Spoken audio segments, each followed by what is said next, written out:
Ai, que saco, acho que os vizinhos vão ouvir tudo. Oi, meu nome é Marco Aurélio Gal e hoje eu vou falar sobre racismo. Mas o quê? Meu nome é Marco Aurélio Gal e hoje eu vou falar sobre racismo, injustiças sociais e Katy Perry. Quando pensei em filmes para comentar aqui, eu lembrei do filme O Poço, que foi um filme bastante comentado. Eu vi a primeira vez que eu vi falar do filme foi bem no início da quarentena, em meados de março, mas não tinha visto o filme. Só fui assistir essa semana e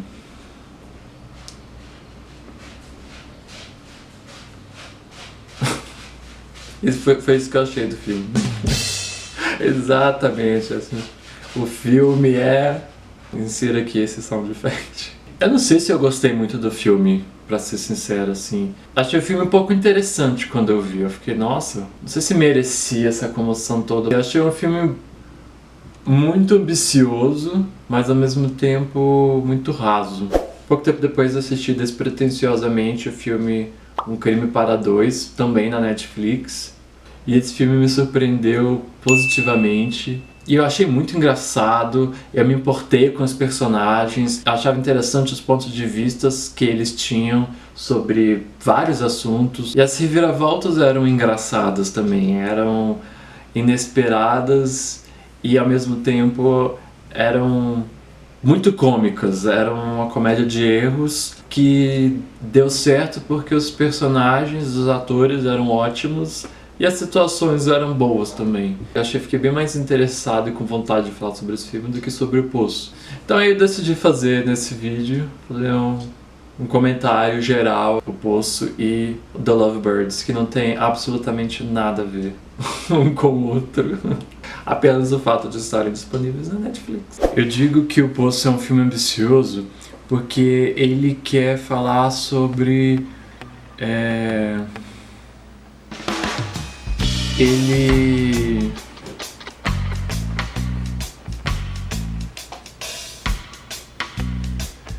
é um filme ambicioso porque ele quer falar sobre várias coisas, né? A narrativa principal do filme é sobre essa luta contra o sistema, disputa entre classes sociais, como o homem reage como um animal em situações extremas e adversas. Mas fora isso, o filme também aborda outras questões aqui e ali, quase pontualmente, e que o filme tem um ponto de vista sobre religião, sobre racismo, questão de imigrantes, muita coisa que o filme quer falar, e é sempre o óbvio. Eu também não quero dizer que o filme é horrível, porque ele não é. Porque assim, eu fico na dúvida, eu até hoje eu fico na dúvida se eu gostei ou não, eu acho que tá bem assim pra mim. Pra mim o maior mérito do filme é a edição, porque as sequências são muito bem editadas, o filme tem um bom ritmo. Primeiro que ele tem 1h30 de duração, já começa bem aí.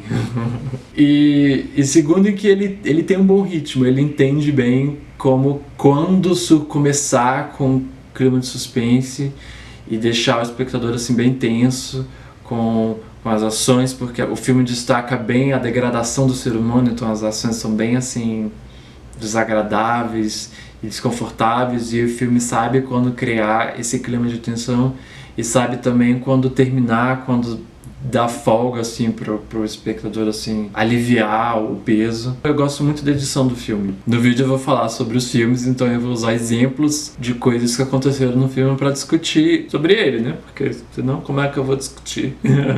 Não consegue, né? Então, se você não assistiu os filmes e tem vontade de assistir, aqui vai o spoiler. Se você precisa de aviso, aqui vai um spoiler. O Poço, ele apresenta com esse personagem assim que acaba de acordar, não sabe onde é que tá, e o nome dele é Gorong. Sei lá, é um nome bem estranho, que eu falei, nossa, que espanhol é esse que se chama, que tem esse nome, meu Deus. Goreng, Trimagazi, Imogiri. Ah, que isso? Na verdade, não, o filme O Poço não começa com esse personagem, ele começa com uma cozinha chique fazendo comida. E aí corta depois pra esse personagem, que eu já esqueci, Goreng, acompanhado desse velho, o Trimagazi. Eu não vou lembrar o nome de nenhum deles. E aí apresenta o velho, ele diz e apresenta o poço, que é como se fosse uma prisão em que tem vários andares e em cada andar há 2 pessoas, há 2 moradores, e eles têm que dividir um banquete que desce de andar em andar do primeiro ao último e ficam um determinado tempo. Então as pessoas dos andares de baixo têm um acesso tardio à comida que os primeiros que têm acesso se privilegiam. Logo de cara o filme, eu acho a ideia interessante, mas ao mesmo tempo eu acho que a forma com que ela é contada é bastante assim, não original. E a partir daí o filme vai elaborando mais e revelando mais sobre as regras desse universo. O roteiro é interessante nesse sentido, porque ele apresenta, apesar de ele usar um recurso bem manjado, assim, de onde estou, o que está acontecendo, a partir daí ele é como se fosse um jogo de videogame, e a cada andar é uma fase diferente em que ele descobre novas regras e ele é testado em desafios que vão ficando cada vez mais extremos.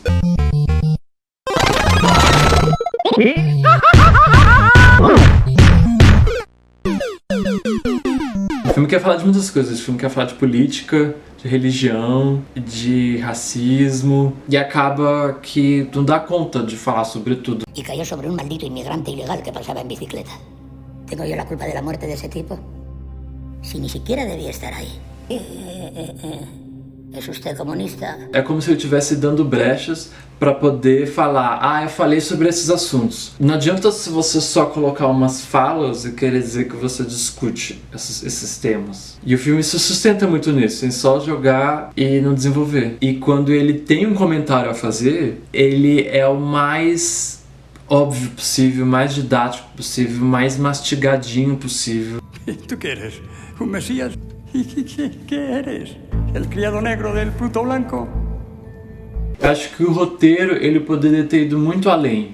Eu acho interessante ele ter criado esse universo, mas eu acho que ele podia ter ido muito além. Por exemplo, uma das vezes que eu ouvi falar sobre esse filme era em corrente do Facebook.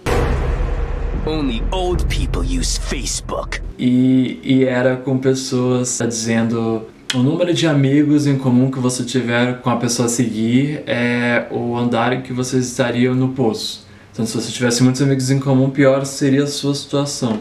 Quando o filme começou, eu achava que a história dos 2 moradores, 2 prisioneiros, se conectavam de alguma forma com o motivo deles estarem ali. E o filme, no começo, ele insiste nisso.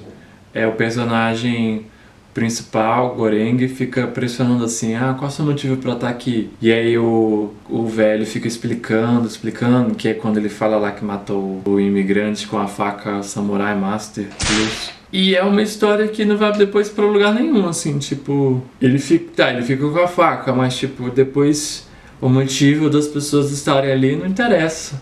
Ele fica obcecado com um certificado que também não vai para lugar nenhum. Depois, em um outro momento, o velho chama ele de caracol, caramujo. E aí eu fiquei sem entender porque caracol. Eu fiquei pensando que talvez fosse porque ele era hospedeiro, porque tava usando uma casca, usava o outro de casca. Aí pensei que talvez pudesse surgir alguma coisa zumbi assim. Sai da minha cabeça! Deixa o meu cérebro em paz!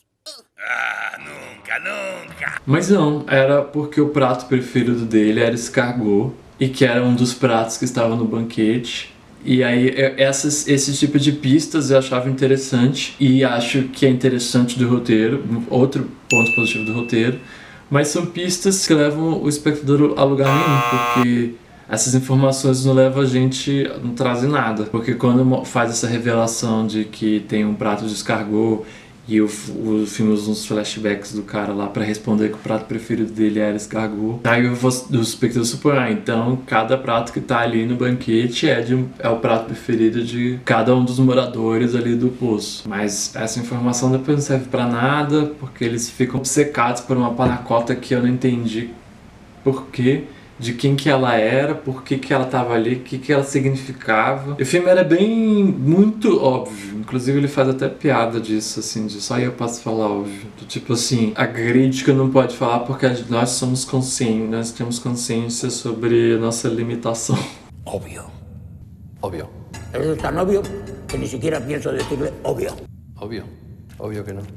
Obvio. Os personagens, ninguém me interessou, eu fiquei comovido. O velho eu achei interessante até, porque o principal e o velho, eles começam no andar do meio, 48, e depois eles vão pro andar 172º.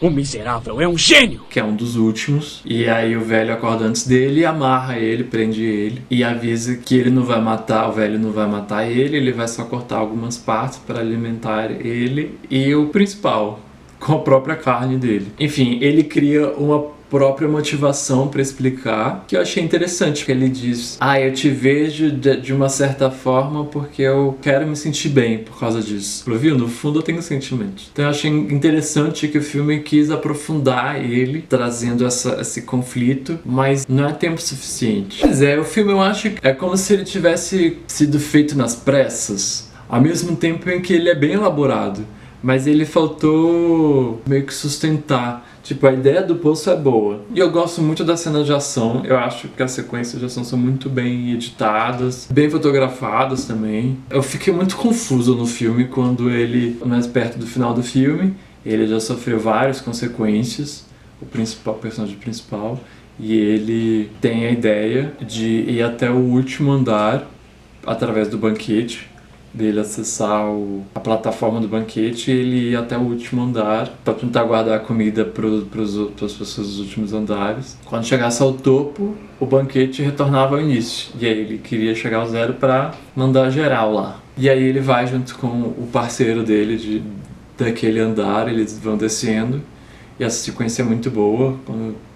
Quando começa isso, porque você fica tenso, porque você não sabe o que esperar, o que vai acontecer, qual é o nível de desespero das pessoas que estão nos andares abaixo, até que andar vai, porque você não tem muita certeza, ninguém que está ali sabe direito, nem as pessoas que trabalhavam lá sabem. Então o filme é bem sucedido nesses momentos. Então eu acho que o roteiro teria sido mais interessante se tivesse uma conexão maior entre os personagens, entre os motivos para eles estarem ali na prisão, se eles se conectassem de alguma forma. O próprio principal, o filme provoca alguma coisa que ele dá uns flashbacks pro personagem falando, sendo entrevistado antes de entrar ali, falando se podia levar um livro, que é Don Quixote, que também não explica nada. Fiquei pensando que talvez pudesse ser uma questão sobre delírio, mas sei, né? Fica em aberto. Parece que aquilo tudo aconteceu mesmo, mas enfim, às vezes não. Há séculos acredita-se que os sonhos sejam janelas para outro mundo. E o filme coloca isso dele falando se podia levar livro, que o prato preferido dele era escargot. A mulher pergunta se o silêncio incomoda, e ele disse que estava ali para parar de fumar, e não avança. Eu fiquei, por que mostrou isso? Tipo, ele foi então realmente ali para parar de fumar? Por isso que eu digo que o filme é ambicioso, porque ele quer falar sobre questões complexas, mas ele não elabora as mensagens dele. Ele pontua e da forma mais tradicional, assim, não traz nada novo mesmo. O mais interessante do filme não é a mensagem dele, é o universo que ele cria. O universo que é bem interessante e que me lembrou muito, inclusive, Jogos Vorazes, Battle Royale, The Purge também, né? Eu achei bem dessa pegada, que são filmes que também têm uma proposta de terem uma crítica social, mas eles pelo menos divertem mais, assim. O Poço não me divertiu nem um pouco, assim. Eu gostei dessa cena de ação, mas eu achei que parece que o filme ele se força a ter uma mensagem e aí ele coloca lá o Morgan Freeman, latino, cadeirante. Latinidades, lesbiandade, diversidades, gays, trans, travesti, transcultural, marginal. Pra dar um discurso moralista sobre o que é uma mensagem Eu falei, que mano é mensagem? Ele só tem que subir e meter porrada em todo mundo. Aí ele fica, tem que preservar essa panacota com a sua vida. Eu falei, por quê? De quem essa panacota? É sua, por acaso? Porque se não for, não precisa guardar pra ninguém essa panacota. Tem que chegar até o último andar pra depois subir até o 0 e meter porrada em todo mundo lá. Não tem nada que me dá mensagem, não. O que vocês estão falando? Eu não sei se eu recomendo, porque eu achei interessante esse universo que ele criou. Mas eu achei que outros filmes foram bem mais bem-sucedidos em também criar esse universo e terem uma crítica social. Já o filme Um Crime para Dois é com a Issa Rae e com o... E morreu. E com o Kumail Nanjiani. Inclusive eu acho o nome dele muito o Jumanji, só que misturado numa sopa de letrinhas. E você sorteou e deu o nome dele, assim. Você dá uma colherada.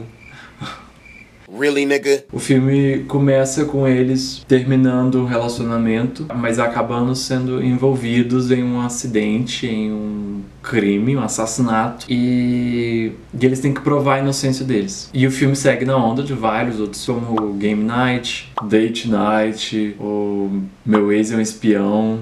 Nossa, esse título. Um Simples Favor. Mas, ao contrário desses filmes, eu achei os personagens desse mais interessantes. Eu me envolvi mais por eles. Os autores fazem igual o que eu fiz com a minha dissertação de mestrado. E eles entregam. Nope. As piadas são muito boas, tem muitas piadas. Mesmo as piadas que não são engraçadas, elas funcionam porque o filme é consciente sobre elas não serem boas. E o humor vem do ponto de vista que eles têm sobre relacionamentos, sobre mídias sociais, sobre racismo, sobre profissões, enfim. Eles fazem piada com qualquer tema. E as piadas são muito boas, elas têm um ponto de vista. Os momentos mais sérios do filme, inclusive, são quando eles estão discutindo o relacionamento deles. Porque o filme, ele funciona como comédia, e ele funciona como romance, mas como policial, a investigação ali é o que menos importa na história. É quase cartunesco o desenvolvimento que a história tem no filme. E o que não é exatamente um demérito também, porque não precisa ser a mais elaborada e rebuscada história investigativa. O importante é fazer a pessoa se interessar por aqueles personagens, e o filme consegue trazer isso. Como o filme começa com eles, porque são duas pessoas de cor, é um paquistanês e uma mulher negra protagonizando o filme, que por si só já é bem interessante. São dois artistas muito engraçados no filme. Os dois fazem muito comentário sobre racismo, sobre raças, etnias. E quando começa esse acidente e eles não sabem como lidar, eu lembrei logo do filme Queen e Slim, que é sobre um casal de negros que saem um encontro e sofrem uma tragédia com um agente policial e eles fogem da cena do crime. Enfim, eu também quero destacar, quero falar sobre o figurino, que eu acho que é interessante. Eu acho que, geralmente, quando se fala de figurino, se pensa em filmes de época ou filmes de fantasia.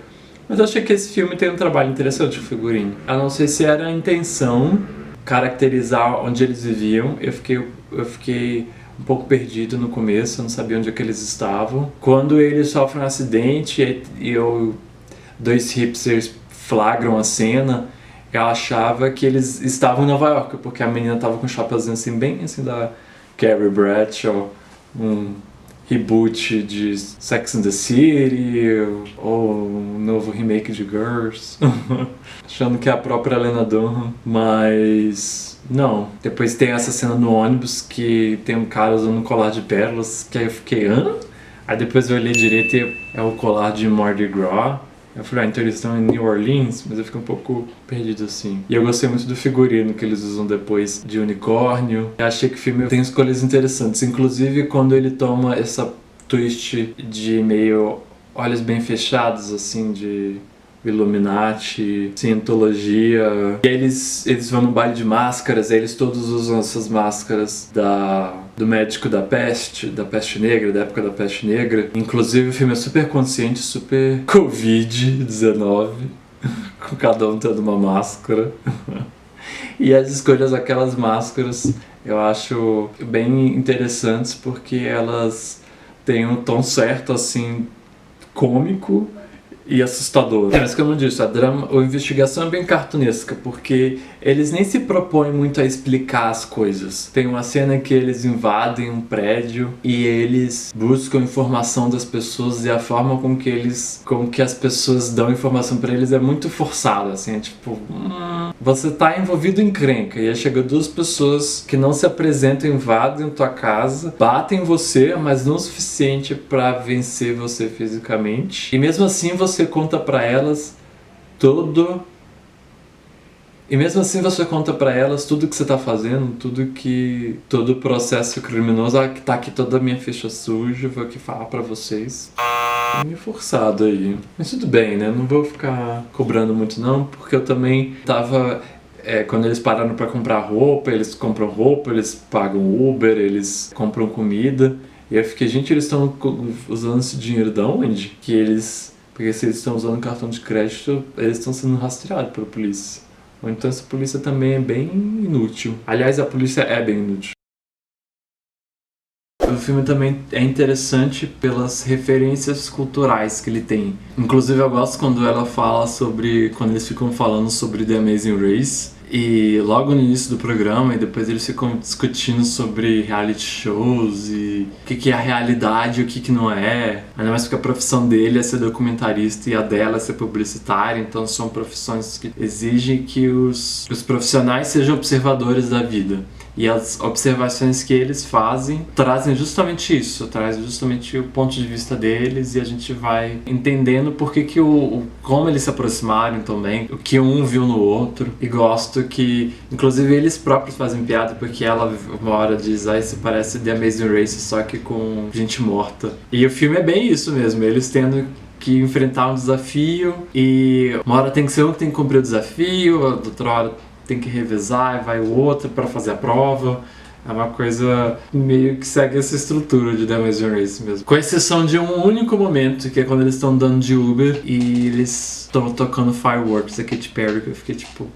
Ai não, essa música é muito 10 anos atrás, sabe? Tipo... Nossa, dessa cena estragou um pouco o filme pra mim, porque tipo... Você não conseguia dizer exatamente assim de quando era o filme. Você consegue ver ele como retrato da nossa geração, mas sem indicar assim, pontualmente onde ele se encaixa. E eu acho que esse da Katy Perry daqui a alguns anos já vai ficar mais velho ainda. Que, nossa... Esse foi o ponto baixo do filme mesmo, foi quando eles citaram a Katy Perry.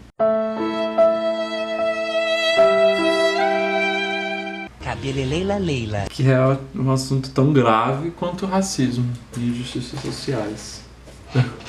Mas tirando isso, esse momento, o filme é bem positivo mesmo. E me divertiu muito com as situações. Eu achei que foi um ótimo filme pra assistir na quarentena, especialmente em contraponto com o Poço, que eu achei um filme bem deprimente. Claro que são filmes completamente diferentes. Um é um drama sci-fi fantástico e o outro é uma comédia de erros romântica investigativa, tipo, bem diferente um do outro. O Poço, eu me lembrei muito a série Solar Opposites, que estreou recentemente, que é do co-criador de Rick and Morty. Ela tem uma trama que é sobre um grupo de pessoas que é colocado numa prisão e eles têm que se reinventar para conseguir driblar aquele sistema e eles conseguirem vencer ali, nesse novo mundo. E eu achei que aquela trama em Solar Opposites foi muito melhor construída e elaborada do que o do Poço. E eu vi bastante similaridades entre as duas. Inclusive fica essa recomendação também da série Solar Opposites, que não está na Netflix, mas é muito boa.